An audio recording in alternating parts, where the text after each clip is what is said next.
Impartiendo desde ahora, vamos a empezar con la seguridad informática. Para ello vamos a empezar con cross-site scripting. Cross-site scripting no es más que un XSS que ocurre cuando un atacante es capaz de inyectar un script, normalmente en JavaScript, y ejecutarlo en un output o una salida de una aplicación web, de forma que se ejecuta en el navegador del cliente.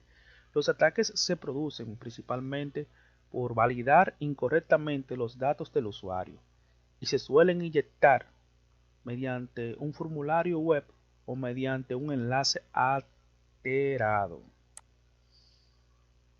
Los desarrolladores muchas veces subestiman el potencial de peligro que conlleva esos tipos de ataques. Sin embargo, un atacante puede inyectar a través de un código script con una salida de una aplicación web y ejecutarlo al mismo tiempo. Podrá ejecutar cualquier código de JavaScript en cualquier tipo de navegador del usuario. Algunos de los objetivos que se quieren conseguir con ataques XSS son robar cookies, secciones de usuarios, modificar sitios web, realizar o realización HTTP request con la sección del usuario, redireccionar a los usuarios a sitios dañinos, atacar el navegador o instalar malware o reescribir y manipular extensiones del navegador, etc. Bien, la validación de JavaScript del lado del cliente es propenso a ser muy vulnerable, mientras que el lado del servidor son más seguras porque no se manipulan, porque están a través de un servicio totalmente oculto. Esa es la gran diferencia, ya que, como podrán ver en este diagrama, el usuario normalmente hace o valida un formulario a través de un password. Ese se acumula a través de los cookies y totalmente se convierte en archivos temporales. Si el registro que está validando el usuario podrá ser de un atacante, normalmente esas informaciones son capturadas a través del hacker por medio de un robot, por medio de un malware, por medio de un archivo script o por medio de pop-ups, normalmente ventanas emergentes o normalmente por extensiones.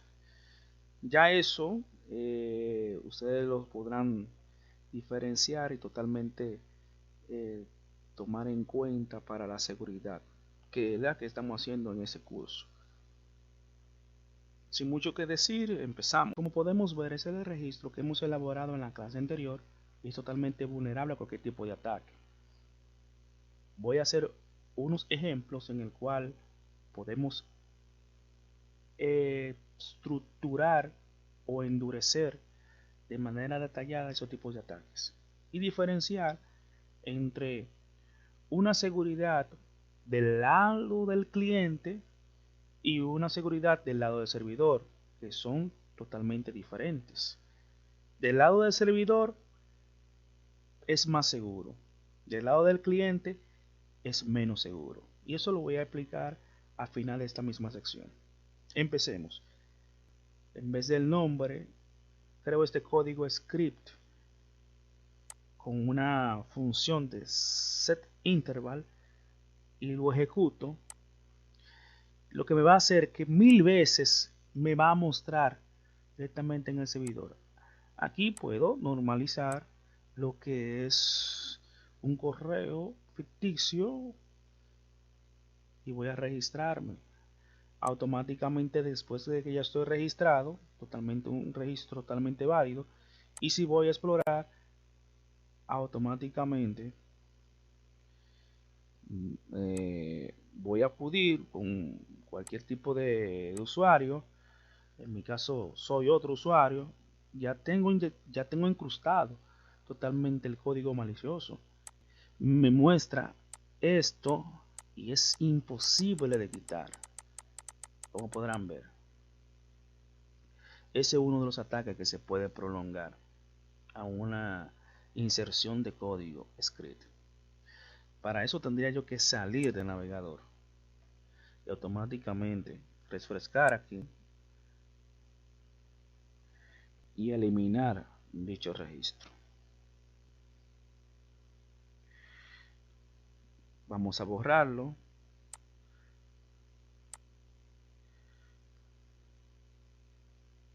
Muy bien. Ahora sí. La otra contraparte podríamos decir de que podría ser también con un alert hackeado y haría también el mismo procedimiento. Vamos directo a nuestro JavaScript, a nuestro Sublime Text. En controladores, lo primero que debo hacer es incrustar el método de pricmax. No es más que una sentencia en la cual me puede permitir cualquier tipo de caracteres que yo le añada. En el campo nombre, ya son exclusivos. En el campo, sea de registro email, podemos añadir cuáles son los caracteres que se añadirían en ese campo email. Y en el password también otros tipos de caracteres que se van a incrustar o permitir directamente en el campo password. Entonces lo primero que voy a hacer es que voy a incrustar los caracteres que voy a permitir directamente en el campo de registro nombre son de la A hasta la Z en minúscula y de la A mayúscula hasta la Z mayúscula, y los caracteres latinos entre ñ, e y todo esto, incluyendo espacio. Eso es en el campo nombre. Si realmente voy a incorporar también en el campo email, simplemente atribuiré lo siguiente: otro pricmax, y ese pricmax yo incluiré y password. Aquí me va a permitir desde 0 y 9 los caracteres de 0 y 9 hasta A hasta la Z, el arroba de 0 a 9, rayita abajo, arroba, y todos son los caracteres que me va a permitir incorporar en el registro email. Y en registro de password solamente me va a permitir los caracteres de A hasta la Z y de 0 al 9 y A mayúscula hasta la Z mayúscula del abecedario. Entonces lo que hago es que, como ya tengo una llave abierta, aquí la cierro, y en esa llave ya cerrada lo que voy a hacer es un else en caso de else, y en ese else, ¿qué voy a realizar? Una variable respuesta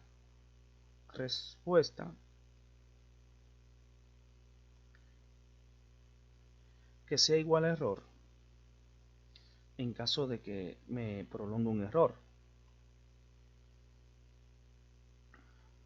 Si de lo contrario el registro es inválido, que me prolongue una respuesta de error. Y que también al mismo tiempo, ya después, que me retorne otra vez en respuesta. Damos a guardar. Guardamos efectos. Y antes de prolongar, vamos a hacer vamos a abrir a registro.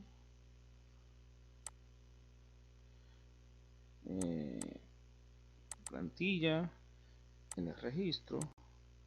¿Y qué haré en registro? Haré una modificación breve. En registro, no más que ese mismo, por ejemplo, esa validación de la variable registro en la clase controlador formulario y en el método ctr registro, que si todo está totalmente bien estructurado me dé OK, el registro del usuario ha sido correctamente. En el caso de lo contrario, yo haría lo mismo. Vamos a copiar y debajo de aquí de la llave, en vez de poner OK, vamos a ponerle un error, un mensaje de error,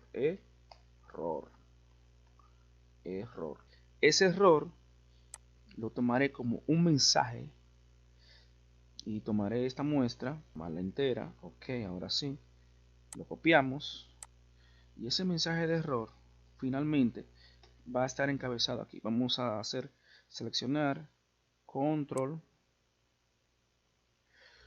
coma para darle mejor estructura, y aquí modificaremos y ¿se acuerdan de Bootstrap?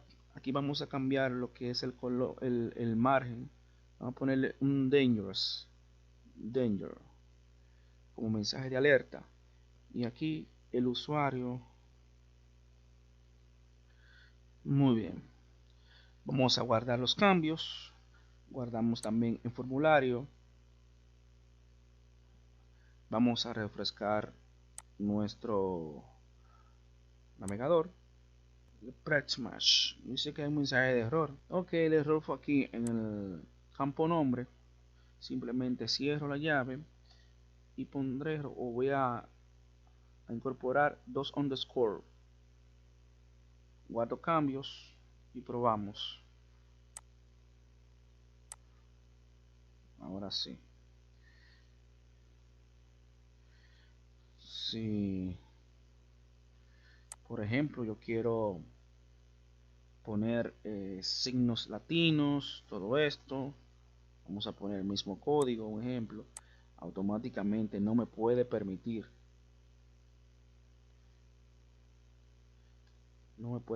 Vamos a ver qué correo le voy a poner.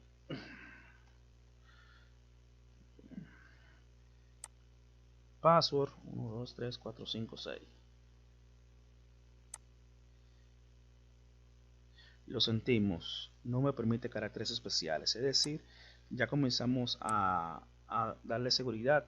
En el campo nombre no se permitirán caracteres especiales que tengan que ver con códigos como llaves, signos de admiración, interrogación y así.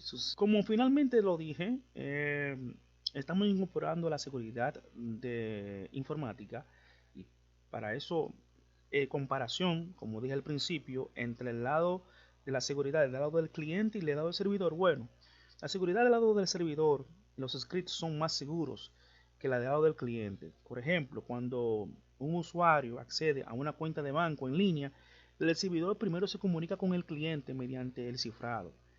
Un script del lado del cliente es un texto plano y se ejecuta en el navegador del cliente, y eso lo hace más vulnerable. Y eso lo vamos a ir practicando y poniéndolo en conocimiento a través de nuestro avanzado curso. Seguiremos en la otra sección para darle más estructura y optimización a nuestro sistema.